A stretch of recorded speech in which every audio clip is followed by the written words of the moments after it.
I grew up on a little farm in West Texas in a very poor family. And the events at A&M were very formative for me because there were no student loans, so I had to make my way through school. So by the time I finished college, I had 3 different businesses. I was a chemical engineer by training and went back to law school at Texas University in Austin. We're hotel developers. We build hotels, and then we have a management company that does a great job of running those hotels for us.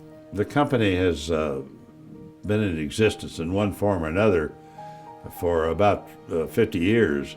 In the beginning, we developed apartments, condominiums, we developed all types of properties.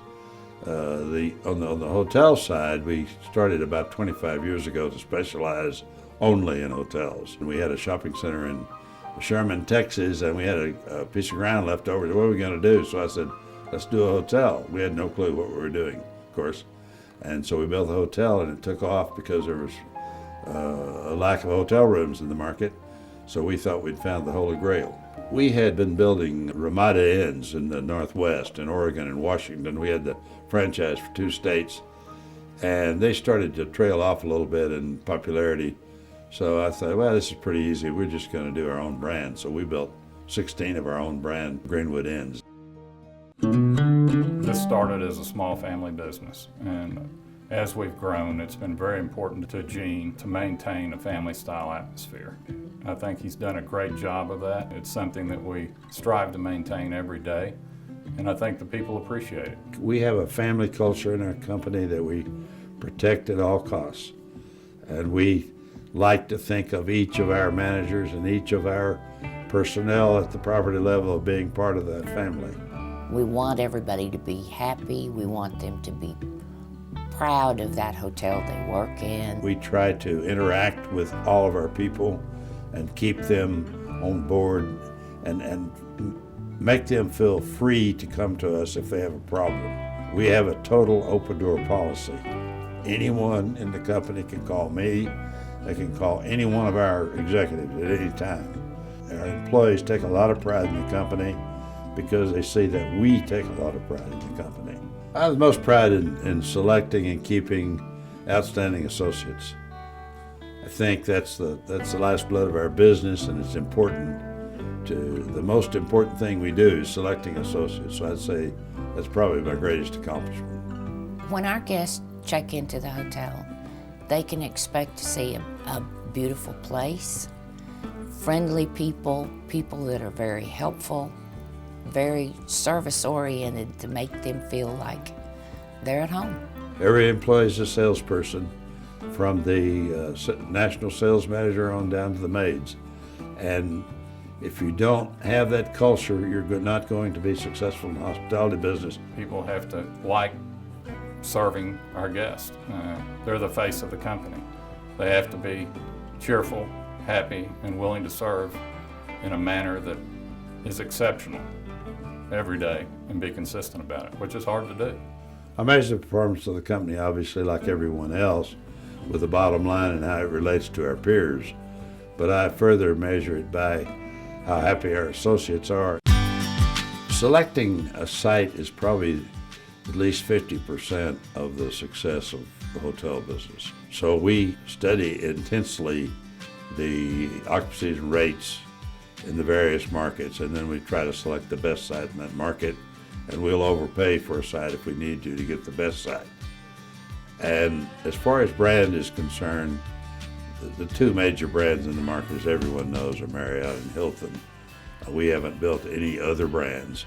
The reservation system for those properties are second to none. We've developed relationships within those companies that have allowed us to leverage our development platform against their franchise systems. When they do a deal with Western, they know what they're getting, which is a priceless value to our partners and associates. We've probably built about 2.5% of all the Marriott hotels in this country.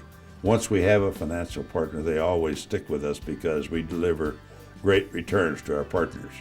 We have one partner who has been in over 40 deals with us, and they have recently written us letters telling us that they've earned on average over 30% on their money. So we take a great deal of pride in the fact that once a partner invests with us, they pretty generally don't invest with anyone else after that. Their return on their investment is how we keep score, and that's how they keep score. It's how the franchisors keep score.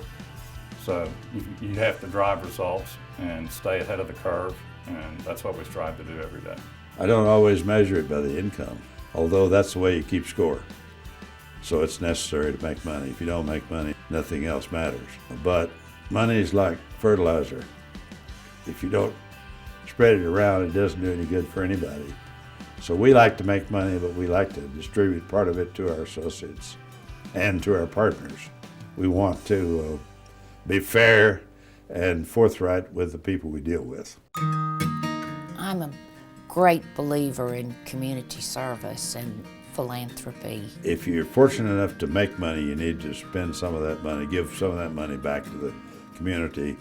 And I love for our people at the associate level and at the property level to become involved in that process. It makes you feel good, you've helped them, and it also helps the community.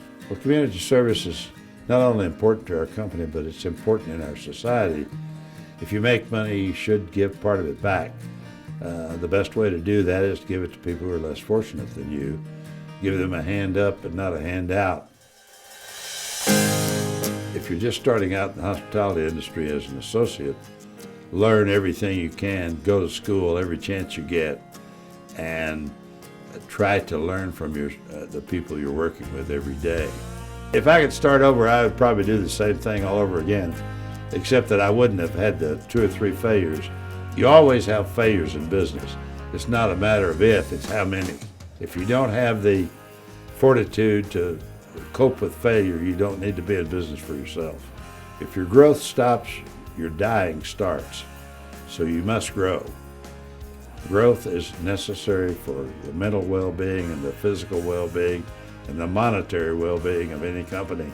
Great leadership is personified in your ability to have your associates buy into your dream.